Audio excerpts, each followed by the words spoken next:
Bom dia, são 8 horas e 15 minutos, terça-feira, 29 de maio. Você está na TV Senado. Eu sou André Ricardo e você assiste agora ao Senado em Dia. A oposição quer processar Lula por interferir no julgamento do Mensalão e na CPI do Cachoeira. Senador Demóstenes Torres depõe esta manhã no Conselho de Ética. Vetos ao Código Florestal recebem apoio de congressistas. E na Comissão de Assuntos Sociais discute o excesso de acidentes com motos no país. Agora, no Senado em Dia.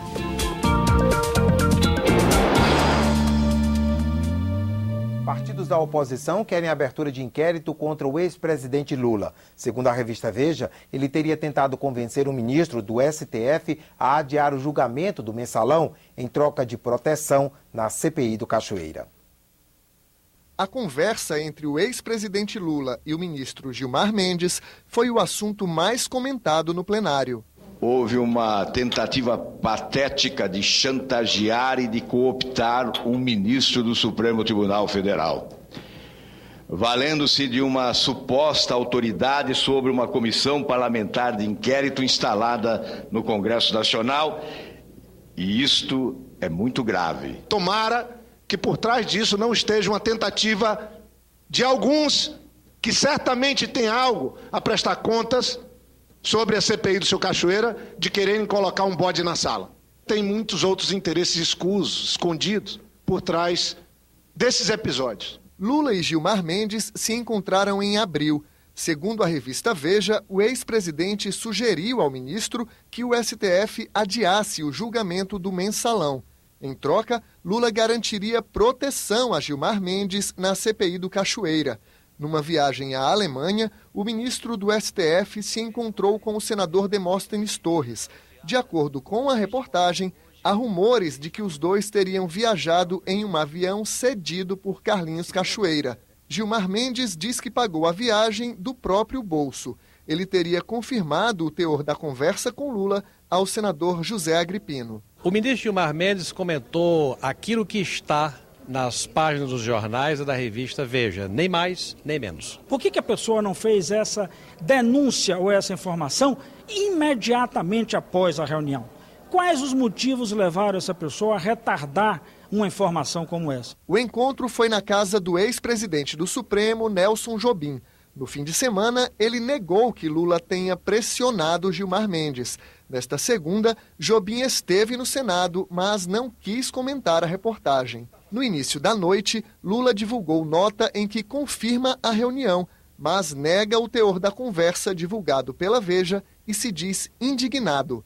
PSDB e democratas entraram com uma representação contra Lula na Procuradoria-Geral da República. Para a oposição, o ex-presidente cometeu corrupção ativa, tráfico de influência e coação. Foi isso que o presidente Lula fez. Ameaçou gravemente o ministro do Supremo Tribunal Federal, o ministro Gilmar Mendes, para obter dele uma complacência no julgamento do Mensalão. Os parlamentares pedem a abertura de inquérito contra Lula, mas dizem que não vão levar o caso à CPI do Cachoeira. Nós descartamos qualquer possibilidade dessa ação na CPI. Nós entendemos que a Procuradoria-Geral da República é a instituição competente, nesse momento, para averiguar a procedência ou não da abertura do inquérito. O presidente da CPI preferiu não entrar na polêmica. Ele disse que a prioridade desta semana é limpar a pauta de requerimentos. São 234 pedidos de informação, quebras de sigilo e convocações para depoimento. A expectativa é que senadores e deputados votem a convocação dos governadores de Goiás, Marconi Perillo, do Rio de Janeiro, Sérgio Cabral, e do Distrito Federal, Agnello Queiroz. Os parlamentares também podem votar a quebra dos sigilos bancário, fiscal e telefônico da empresa Delta, a maior empreiteira do Programa de Aceleração do Crescimento do governo federal. Eu vou colocar todos os requerimentos e vou colocar em forma individual, por quê? Porque cada requerimento desse tem uma posição específica. Além de votar requerimentos, a CPI deve ouvir 6 pessoas ligadas a Carlinhos Cachoeira. 2 delas conseguiram habeas corpus da Justiça para permanecer em silêncio. O depoimento mais esperado é o do senador Demóstenes Torres, marcado para quinta-feira. Mas o advogado parlamentar admite que ele pode ficar calado e se recusar a responder às perguntas. Hoje, Demóstenes Torres tem depoimento marcado no Conselho de Ética do Senado. Ele é investigado por quebra de decoro parlamentar. No Conselho de Ética, Demóstenes deve fazer um pronunciamento de 20 minutos e depois responder às perguntas dos senadores. Acho que é a hora de responder ao Brasil sobre tudo que foi dito sobre ele, né? E eu espero que faça também a sua defesa diante do conteúdo do nosso relatório, porque eu creio que não faz sentido manter uma postura de se cingir aos aspectos legais, quando na verdade ele está sendo submetido a um julgamento político. Confira agora a agenda das comissões do Senado para amanhã desta terça-feira. Audiência pública na Comissão de Assuntos Sociais para discutir acidentes envolvendo motos no país. Em 2010, as mortes relacionadas a acidentes com motos representaram cerca de 1/3 do total no trânsito. Audiência pública também na Subcomissão Temporária da Aviação Civil, em debate a manutenção de aeronaves no país. A Comissão de Assuntos Econômicos está prevista para logo mais às 10 horas da manhã. A repórter Mariana Abreu está ao vivo no Túnel do Tempo daqui do Senado e traz informações sobre a pauta da comissão. Bom dia, Mariana. Bom dia, André. Os aposentados e pensionistas pelo regime geral de previdência social podem ficar isentos de pagar o imposto de renda a partir do mês em que completarem 60 anos de idade. É o que determina um projeto que está na pauta desta terça-feira da Comissão de Assuntos Econômicos. Hoje, a isenção só vale para quem tem pelo menos 65 anos e recebe até R$ 1.600 por mês. O relatório do senador Ciro Miranda é pela aprovação. Outra proposta em pauta elimina o IPI, Imposto de Importação, dos instrumentos musicais comprados por orquestras, entidades afins ou músicos profissionais. No caso de pessoa física, essa isenção só valeria para até um instrumento musical. Os senadores podem analisar também uma proposta que permite usar os recursos da CID, a Contribuição de Intervenção no Domínio Econômico, para financiar a Carteira Nacional de Habilitação. Mas a medida só valeria para as pessoas mais carentes, cuja renda familiar mensal não ultrapasse R$ 1.635. André? Obrigado, Mariana. Mais duas comissões se reúnem na manhã desta terça-feira. Entre os projetos na pauta da Comissão de Meio Ambiente está o que cria a Política Nacional de Apoio ao Agrotóxico Natural. Também chamados de defensivos alternativos, os agrotóxicos naturais causam baixo impacto ambiental. Alguns exemplos são vespas e fungos. Na Comissão de Educação, um dos itens na pauta é o projeto que obriga instituições de ensino superior a divulgar informações sobre disciplinas antes de cada período letivo, na internet e em local de fácil acesso na instituição. Entre os dados a serem publicados estão programas de cursos, componentes curriculares e critérios de avaliação. E hoje haverá sessão especial do Senado, logo mais às 11 horas, para conceder o diploma José Hermílio de Moraes a personalidades que se destacaram no setor industrial e ofereceram contribuição relevante à economia nacional, ao desenvolvimento sustentável e ao progresso do país em 2011. Receberão o diploma os empresários Assis Gurgax, José Carlos da Silva Júnior e Ricardo Brenan.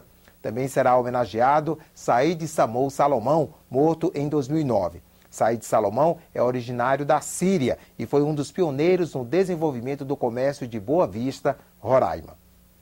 Senadores apoiam a medida provisória que preenche as lacunas deixadas pelos vetos da presidente Dilma Rousseff ao Código Florestal. A MP e o veto parcial foram publicados ontem no Diário Oficial da União.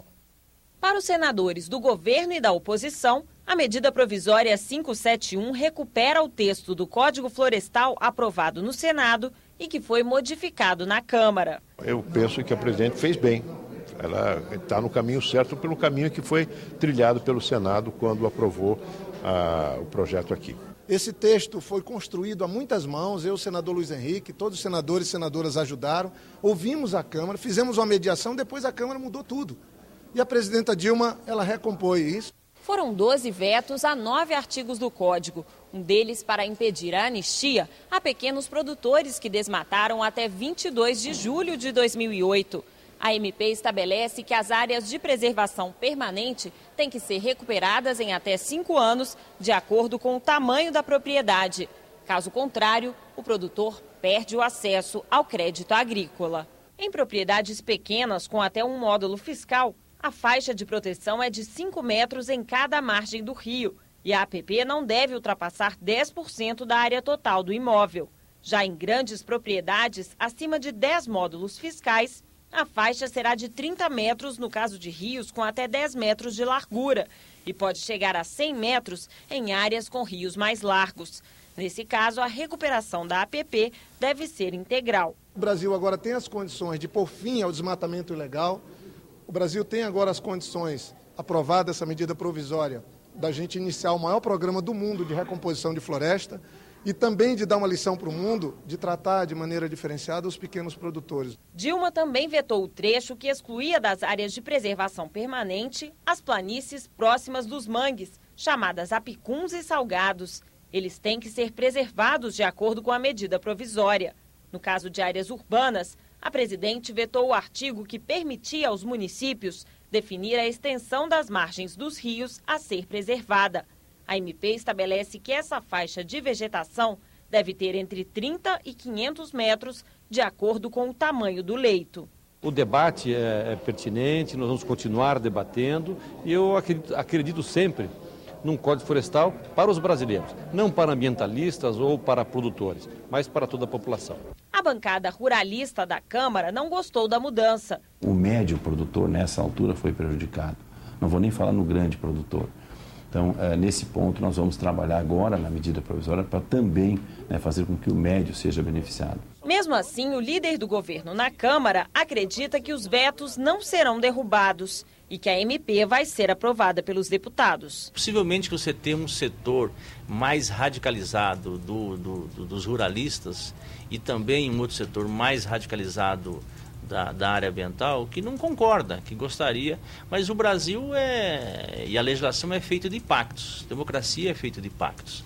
E o pacto hoje possível e a legislação possível, ideal, foi essa. Eu tenho a impressão que os vetos deverão ser mantidos. Agora, certamente haverá mudanças na medida provisória proposta pelo Poder Executivo. Os vetos ao Código Florestal têm que passar pela análise do Congresso e dependem de apoio de 2/3 dos parlamentares para serem derrubados. Não há prazo para votação. A medida provisória tem que ser votada em até 4 meses nas duas casas para não perder a validade. Em mais uma audiência do ciclo de debates sobre os rumos da política externa, a Comissão de Relações Exteriores ouviu ontem a secretária de Desenvolvimento Econômico de Minas Gerais, Doroteia Werneck, o embaixador Rubens Barbosa, do Conselho de Comércio Exterior da Fiesp, e o ex-ministro da Fazenda, Marcílio Marques Moreira.